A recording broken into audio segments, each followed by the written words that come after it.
మేము రాజీ పడేది లేదు, కాల్పులు జరిగినా దానికి సరైన సమాధానం యుద్ధం రూపంలోనే వస్తుందని నేరుగా చెప్పారు విక్రమ్ మిశ్రీ.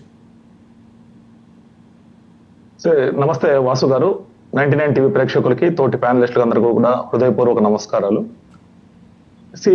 ఇది ఎట్లయినా జరిగిన ఓవరాల్ గా అందరికి కూడా ఇది శుభ పరిణామంలాగా నేను అనుకుంటున్నాను. ఎందుకంటే శాంతిని కాంక్షించే దేశం భారతదేశం.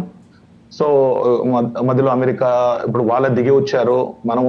మనమేమో యుద్ధం అనేది మన రణనీతి కాదు, యుద్ధం మన యొక్క స్వభావం కాదు, యుద్ధం చేయాలనేది మన అభిమతం కూడా కాదు. కానీ వాళ్ళు మన టెర్రరిస్టుల ద్వారా మన యొక్క అమాయక ప్రజల్ని పొట్టన పెట్టుకున్నారు. కాబట్టి టెర్రరిస్టులకి, పాకిస్తాన్కి తగిన బుద్ధి చెప్పాలనే సంకల్పంతో మన వాళ్ళు రిటాలియేట్ చేశారు. 15 రోజులు వెయిట్ చేసి. ఖచ్చితంగా దీని యొక్క ఇంపాక్ట్ ఉంది. ఈరోజు రాజీకి వచ్చారు, సీజ్ ఫైర్ జరిగింది అంటే ఖచ్చితంగా దీనిలో దౌత్యపరమైన విజయంగా కూడా ఉండొచ్చు అని నేను అనుకుంటున్నాను. ఇవన్నీ కూడా కొద్ది రోజులు బయటకు కూడా వస్తాయి. ఏది వాస్తవాలు, ఏం కథ, ఏం జరిగింది, అమెరికా పాత్ర ఏముంది, మీద చెప్పినట్టు కిమ్ పాత్ర లేకపోతే అందరి పాత్ర ఎలా ఉంది, ఏం కథ. సో ప్రజలు మనం అనుకుంటున్నాం ఇప్పుడు మనకు తెలంగాణలోనో హైదరాబాద్ లోనో ఎక్కడ ఉంటే ఇబ్బంది లేదు. ఇప్పుడు కాశ్మీర్ లో ఉండే, బారాములలో ఉండే వాళ్ళ అమాయక ప్రజల విషయం కూడా మనం ఆలోచించాలి.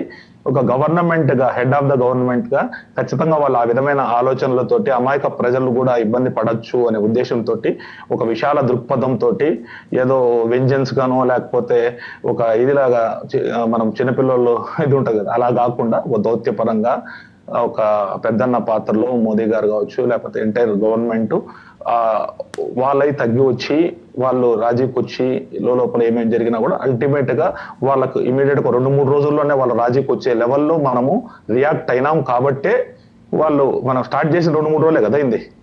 మనం 7వ తేదీ స్టార్ట్ చేసాము. ఈరోజు 4 రోజులకంతా మొత్తము వాళ్ళు మన యొక్క బలాలనే అన్ని అంచనా వేసి వాళ్ళు ఈ విధంగా రావడం అనేది శుభ పరిణామం. ప్రజలకు కూడా అందరూ కూడా శాంతి కోరుకుంటున్నారు. ఇప్పుడు ప్రజెంట్ దేశం ఎకానమీ పాయింట్ ఆఫ్ వ్యూలో కావచ్చు, అన్నిట్లో కూడా ఇలాంటి యుద్ధం అనేది. కిషోర్ గారు, ఇక్కడ ఒక విషయం చెప్పాలి. రేపు పొద్దున అసీం మునీర్ బ్రేక్ఫాస్ట్ చేయడానికి ఆయన ఇంట్లో వెచ్చాలు లేవు. అది వాళ్ళ పరిస్థితి. నేను సామాన్య ప్రజల పరిస్థితి కాదు. వెచ్చాలు లేవు, బిచ్చం ఎత్తుకుంటున్నారు లిటరల్గా. నిన్న వాళ్ళ అప్పీల్ చూశారు IMF ముందు. బెగ్గింగ్ బౌల్ ఒకటి, దాంట్లో ఫోటోలు చూపించలేదు, కానీ వాళ్ళు వాడిన టెర్మినాలజీ, ఆ వెర్బాటం చూస్తే, అయ్యా ఓ గుక్కడు నీళ్లు గంజిపోయండి, కనీసం తాగి బతుకుతాం అన్నట్టు వేడుకున్నారు.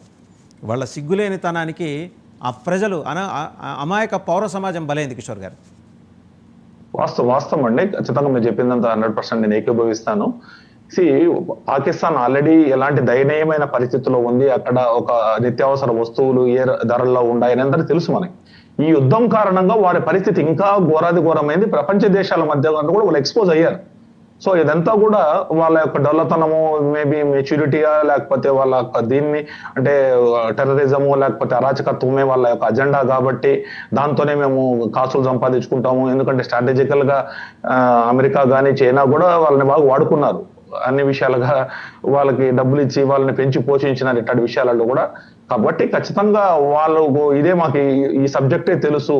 ఇప్పుడు పాకిస్తాన్ వాడు సాఫ్ట్వేర్ ఇంజనీర్ అయినాడు, పాకిస్తాన్ వాడు గూగుల్ కి హెడ్ చేసినాడని ఎక్కడ మనం వినం కదా.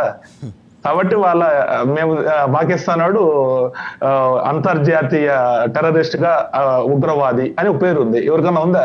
ఇండియాలో ఎవరికన్నా ఉందా అలాంటి అవకాశం? సో అలాంటి దాంట్లో వాళ్ళు ఇదేనారు. మనం ఒక సుందర్ పిచ్చాయినో లేకపోతే ఒక సత్యనాథులను తయారు చేస్తే వాళ్ళు అలాంటి వాళ్ళు తయారు చేశారు. హఫీజ్ సయ్యద్ ని, ఇలాంటి వాళ్ళని తయారు చేశారు. అది వాళ్ళ బ్రాండ్ గా వాళ్ళు క్రియేట్ చేసుకున్నారు. దానికి వత్తాసుగానే ఇలాంటి ఈ యుద్ధంలో వాళ్ళు ఎక్స్పోజ్ కావడం కూడా అయ్యిందండి. రైట్. ఒకసారి జూపూడి ప్రభాకర్ గారు, వారు డిఫెన్స్ రంగంలో 2 దశాబ్దాలు